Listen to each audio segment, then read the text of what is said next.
नमस्कार दोस्तों, क्या आपने कभी सोचा है कि लोहे से बना हुआ एक विशाल जहाज जिसका वजन हजारों टन होता है, पानी में डूबता क्यों नहीं? वहीं दूसरी तरफ लोहे की एक छोटी सी गेंद को पानी में डालते ही वह नीचे चली जाती है। तो फिर जहाज पानी पर कैसे तैरता है? इसका जवाब छिपा है विज्ञान के एक बहुत ही महत्वपूर्ण सिद्धांत आर्किमिडीज के सिद्धांत में। जब किसी वस्तु को पानी में डाला जाता है तो वह पानी को अपने स्थान से हटाती है। इसके बदले पानी उस वस्तु पर ऊपर की दिशा में एक बल लगाता है। इसी बल को कहते हैं उत्प्लावन बल यानी बॉयंट फोर्स। अगर यह ऊपर की ओर लगने वाला बल वस्तु के वजन के बराबर या उससे ज्यादा हो जाए तो वस्तु पानी पर तैर सकती है। यही कारण है कि जहाज पानी में तैरता है। अब सवाल आता है, अगर जहाज लोहे का बना है तो वह डूबता क्यों नहीं? इसका सबसे बड़ा कारण है जहाज का खोखला और विशेष आकार। जहाज के अंदर बहुत बड़ी खाली जगह होती है जिसमें हवा भरी रहती है। इस वजह से पूरे जहाज का औसत घनत्व यानी एवरेज डेंसिटी पानी से कम हो जाता है। याद रखिए, ठोस लोहे का टुकड़ा पानी से ज्यादा घना होता है, इसलिए वह डूब जाता है। लेकिन लोहे से बना जहाज अंदर से काफी हद तक खाली होता है, इसलिए उसका कुल औसत घनत्व कम हो जाता है और वह तैर सकता है।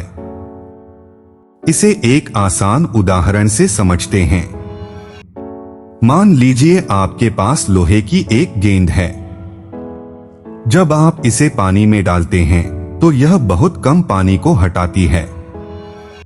इसलिए इससे मिलने वाला उत्प्लावन बल उसके वजन से कम रहता है और गेंद डूब जाती है। लेकिन उसी लोहे को एक बड़े कटोरे या नाव जैसी आकृति में बना दें।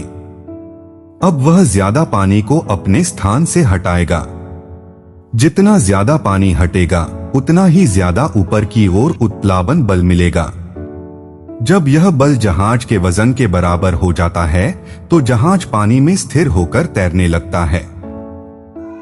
आर्किमिडीज के सिद्धांत को सरल भाषा में ऐसे समझ सकते हैं। किसी द्रव में डुबोई गई वस्तु पर ऊपर की ओर लगने वाला उत्प्लावन बल वस्तु द्वारा हटाए गए द्रव के भार के बराबर होता है।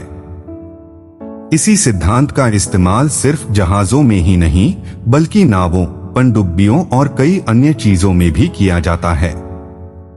पनडुब्बी तो अपने अंदर पानी और हवा की मात्रा बदलकर अपनी उछाल को नियंत्रित करती है और ऊपर नीचे जा सकती है। तो अगली बार जब आप समुद्र में एक विशाल जहाज को तैरते हुए देखें तो याद रखिए, जहाज सिर्फ इसलिए नहीं तैर रहा क्योंकि वह लोहे का बना है, बल्कि उसका विशेष आकार, अंदर की खाली जगह और पानी द्वारा लगाया गया उत्प्लावन बल उसे तैरने में मदद करता है। यानी जहाज जितना पानी हटाता है, पानी उतने ही प्रभावी तरीके से उसे ऊपर की ओर धकेलता है। तो दोस्तों, अब आपको समझ आ गया होगा कि हजारों टन वजन वाला जहाज पानी में क्यों नहीं डूबता। अगर आपको ऐसी ही विज्ञान से जुड़ी रोचक जानकारी पसंद है तो वीडियो को लाइक करें, चैनल को सब्सक्राइब करें और कमेंट में बताएं कि अगला वीडियो किस विषय पर चाहिए। तो दोस्तों, अगर आपको ऐसे ही वीडियो देखना अच्छा लगता है तो पिछले वीडियो में हमने एरोप्लेन के बारे में बात की थी जिसकी लिंक डिस्क्रिप्शन में है, आप जाकर देख सकते हैं।